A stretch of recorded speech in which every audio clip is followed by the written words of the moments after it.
नमस्कार दोस्तों, basic mathematics में आप सभी का बहुत बहुत स्वागत है। अभी हम परसेंटेज चैप्टर सिखाने की कोशिश कर रहे हैं। जिनको भी डाउट होगा, कंफ्यूजन हो, कमेंट करना ना भूलिएगा। परसेंटेज चैप्टर यदि आप सीख जाते हैं तो 3, 4, 5, 6, 7, 8, 9, 10, 11, 12 आसान सा अगर किसी कंपटीशन को अटेंड करते हैं तो 100% है कि 1 नंबर, 2 नंबर, 3 नंबर, 4 नंबर का मैक्सिमम पूछा ही जाता है। तो चलिए बोर्ड पर चलते हैं और समझने की कोशिश करते हैं क्वेश्चन को किस तरह से सॉल्व करेंगे। ठीक है, यहाँ पर लिखा हुआ 400 पूर्णांकों में से किसी परीक्षा में 364 अंक प्राप्त करने पर प्रतियोगिता में उत्तीर्णता प्राप्त हो जाती है। कम से कम कितने प्रतिशत अंक प्राप्त करने पर प्रतियोगिता में उत्तीर्णता प्राप्त होती है। ठीक है, तो यहाँ पर 400 पूर्णांकों का क्या है, परीक्षा है। 400 पूर्णांकों में उत्तीर्णता के लिए कितना है, 300 अंक प्राप्त हुए। 364 अंक 364 अंक प्राप्त हुए।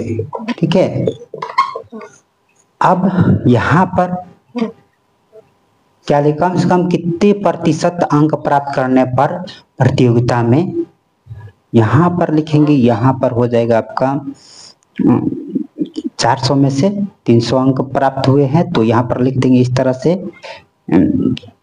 एक यहाँ पर लिखे और फिर यहाँ पर लिखे पूर्णांकों में 364 बटा ये हो जाएगा आपका 400।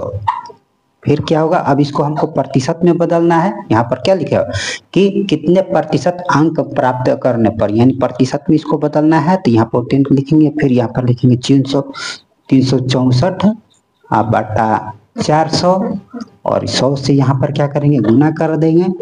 ये कट गया, ये कटा, फिर ये कटा, ये कटा, फिर 4 कहीं 4 और 9 बार में और ये 1 बार में, यानी 91।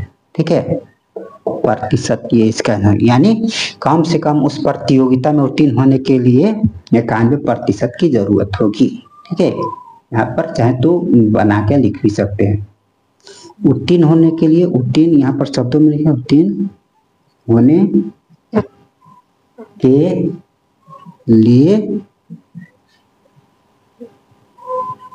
91% की जरूरत है।